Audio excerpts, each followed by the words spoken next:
BTech के बाद IT field में जाने के लिए हमारे पास दो ऑप्शन बचते हैं, या तो बीएससी सीएस या फिर बीसीए। तो ये कमेंट सेक्शन में भी मोस्ट आस्क्ड क्वेश्चन है कि भैया बीएससी सीएस करूं या फिर बीसीए करूं। तो मैं यहाँ पर किसी कोर्स को बहुत अच्छा या फिर किसी कोर्स को बहुत बेकार नहीं बताने वाला हूँ। देखो, ये बात तो सभी कहते हैं और मैंने भी कई वीडियो में कहा होगा कि अगर स्किल्स अच्छी हैं तो डिग्री उतना मैटर नहीं करती, बट अगर दोनों सेम स्किल के साथ आएंगे तो फिर किसको ज्यादा फायदा होगा, बीसीए वाले को या फिर बीएससी सीएस वाले को। तो इसका आंसर मैं ऐसे देना चाहूंगा, एक आपको मैं लोकल वॉच पहनने को दूं और एक रोलेक्स पहनने को दूं, तो आप कौन सी पहनना पसंद करोगे? सीधी बात है, ब्रांडेड पहनना पसंद करोगे। तो यहाँ पर इसका मतलब ये है कि उसको ज्यादा फायदा होगा जिसका कॉलेज ज्यादा अच्छा है। यहाँ पर मैटर ये करता है कि आपका कॉलेज अच्छा है या नहीं, क्योंकि पता चले आपने कोई बहुत अच्छी डिग्री भी चॉइस कर ली और कॉलेज बेकार है, वहां पर कुछ पढ़ाई नहीं जा रहा है, तो फिर डिग्री कितनी भी अच्छी हो कोई उसका फायदा नहीं बनता है। तो यहाँ पर मैटर करता है आपका कॉलेज, कि कॉलेज जो एडमिशन टाइम पर आपको बता रहा है कि ये अदर कोर्सेज भी करवाते हैं, वो कोर्सेज तो छोड़ो, जो सिलेबस है वो भी आपको सही से पढ़ा रहा है या फिर नहीं, या फिर ओनली एडमिशन टाइम पर ही बताने के लिए अदर कोर्सेज और सिलेबस सब रख रखा है कि हमारे यहाँ ये अच्छे से पढ़ाया जाता है।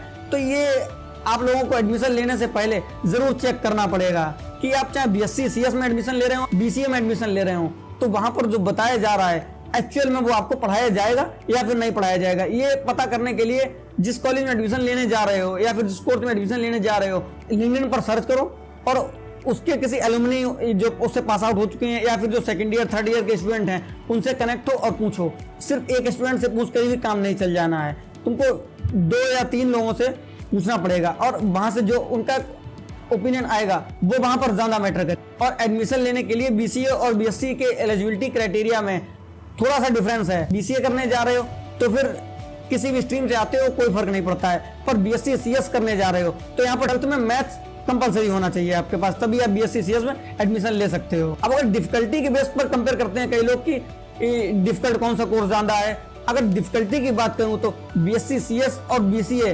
अप्रोक्स सेम है। कोई ऐसा कोर्स नहीं है कि ज्यादा डिफिकल्ट बोला जाए, कोई ऐसा कोर्स नहीं है कम डिफिकल्ट बोला जाए। बट ये है कि मैथ्स अगर बीएससी सीएस की देखोगे तो बीसीए से थोड़ी ज्यादा उसमें पढ़ाई जाती है। फ्यूचर स्कोप की बेस पर अगर कंपेयर करूं तो दोनों का फ्यूचर स्कोप ऑलमोस्ट बिल्कुल सेम होने वाला है। ऐसी कोई रोल नहीं है कि बीसीए करके जा रहे हो तो तुमको ज्यादा बेनिफिट मिल जाएगा और बीएससी करके जा रहे हो तो तुमको बेनिफिट नहीं मिलेगा, ऐसा कुछ नहीं होने वाला है। ये टोटल स्किल पर डिपेंड होता है। अगर तुम्हारे पास स्किल हैं तो फिर बीसीए करे हो चाहे बीएससी सीएस करे हो कोई फर्क नहीं पड़ता है। मैं भी बताऊंगा कि किसको कौन सा चॉइस करना चाहिए, पर फिर भी आप ये तो अभी तक समझ लीजिए कि कोई ज्यादा डिफरेंट नहीं पता चलेगा, कि कोई ऐसी पोस्ट नहीं होगी जिस पर कह दिया जाए कि तुम बीसीए से आए हो तुमको नहीं लेंगे या फिर बीएससी से आए हो तुमको नहीं लेंगे। और बीसीए में ज्यादातर प्रोग्रामिंग लैंग्वेजेस जैसे कि सी प्लस प्लस जावा या डेवलपमेंट, इस पर ज्यादा फोकस किया जाता है।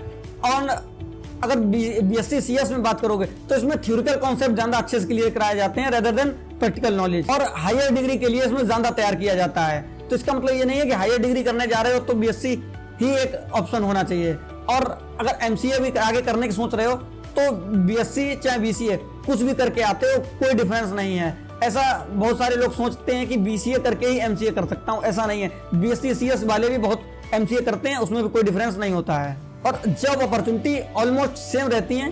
फिर भी बीसीए वाले लोग ज्यादातर जिस पोस्ट पर जाते हैं, सॉफ्टवेयर डेवलपमेंट हो गया, फुल स्टैक डेवलपर हो गया या फिर ऐप डेवलपर हो गया, HD1 सॉफ्टवेयर डेवलपमेंट इंजीनियर हो गया, इन सब की पोस्ट पर ज्यादातर जाते हैं। यहाँ पर बीएससी सीएस वाले स्टूडेंट जो होते हैं वो थ्योरिटिकल रोल के लिए ज्यादातर जा रहे होते हैं, जैसे क्लाउड कंप्यूटिंग हो गया, डेटाबेस एडमिनिस्ट्रेटर हो गया। तो ऐसे रोल की तरफ अगर जाना चाहते हो तो बीएससी सीएस आपके लिए अच्छी चॉइस हो सकती है। बट अगर डेवलपमेंट साइड या फिर ब्लॉकचेन डेवलपमेंट या फिर किसी प्रकार की डेवलपमेंट सॉफ्टवेयर डेवलपर बनना चाहते हो तो फिर बीसीए ज्यादा अच्छी चॉइस हो सकती है। स्पेशलाइजेशन की बात करूं तो बीसीए में स्पेशलाइजेशन देखने को मिलती है, जैसे कि ऐप डेवलपमेंट, वेब डेवलपमेंट या फिर एआई जैसी चीजों में स्पेशलाइजेशन देखने को मिलती है। और यहीं पर अगर बीएससी की बात करूं, बीएससी में data science, cloud computing, cyber security जैसी स्पेशलाइजेशन ज्यादा पॉपुलर है। अब मैं बताता हूं कि मेरा ओपिनियन क्या है। अगर तुम अभी तक कंफ्यूज हो कि बीएससी और बीसीए में क्या करूं, तो मेरा ओपिनियन ये रहेगा कि अगर तुमको डेवलपमेंट की साइड जाना है या फिर प्रोग्रामिंग लैंग्वेजेस में करियर बनाना है या फिर किसी से डीएसए करना है, जैसे कि तुमको ऐप डेवलपर बनना है या फिर HD1 HD2 किसी बड़ी कंपनी में कुछ ऐसी पोस्ट को टारगेट कर रहे हो, तो बीसीए बेटर चॉइस हो सकती है। और यहीं पर अगर डेटाबेस एडमिनिस्ट्रेटर हो गया, क्लाउड कंप्यूटिंग, साइबर सिक्योरिटी जैसे चीज़ों पर ज़्यादा फोकस देना चाहते हो, इसी में जॉब चाहते हो, तो फिर बीएससी सीएस एक बेटर चॉइस हो सकती है। तो आज की वीडियो कैसी लगी कमेंट में जरूर बताएं, अच्छी लगी हो तो लाइक कर दें और चैनल पर नए हैं तो चैनल को सब्सक्राइब करना बिल्कुल ना भूलें। तुमने अगर डिग्री डिसाइड कर ली है कि कौन सी करनी है तो फर्स्ट ईयर से ही तुमको प्रोग्रामिंग पर फोकस करना होगा। तो बिल्कुल अभी नहीं जानकारी है तुमको और बिगिनिंग लेवल से कोडिंग जर्नी स्टार्ट करना चाहते हो तो ये वाली वीडियो देखो, इसमें मैंने बताया कि कैसे स्क्रैच से अपनी कोडिंग जर्नी को स्टार्ट कर सकते हो।